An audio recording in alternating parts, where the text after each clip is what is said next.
Sir भूमिका अशी आमची अशी वेगळी काही नाही आहे.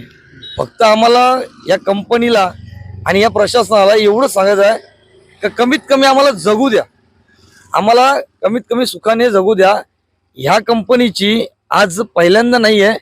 ही वॉल कंपाऊंड ज्यावेळी चालू होती त्यावेळी सुद्धा आम्हाला पोलीस प्रशासनाला आणून आम्हाला इथनं उचलून पोलीस स्टेशनला उचलून घेऊन गेलेले आहेत. त्यानंतर आमच्या मागे भरपूर काही केलेले आहेत. आम्हाला फोन कॉल चालले आहेत, धमक्या द्यायचे. त्याच्यानंतर ही कंपनी 2020ला हिची मुदत पूर्ण झालेली आहे.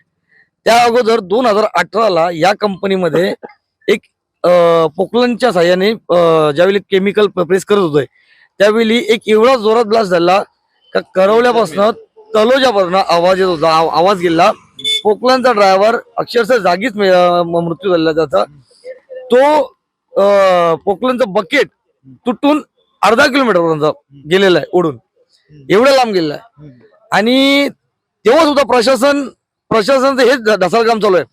आज हा प्रशासन फक्त का आम्ही मरायची वाट बघतोय का? नक्की काय मागणी काय असेल तुमची प्रशासनाकडे? आज या ठिकाणी ग्रामस्थ जमलेले आहात, प्रमुख मागणी काय असेल ज्या व्हिडिओच्या माध्यमातून जर पाहत असतील तर काय संदेश द्या?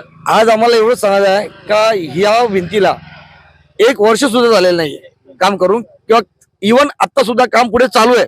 तो तुम्हाला पाहिजे मी तिथे घेऊन जातो आणि तिथे सुद्धा तुम्हाला दाखवतो की आता तुरंत लाईव्ह मध्ये खालून किती केमिकल बाहेर येतोय.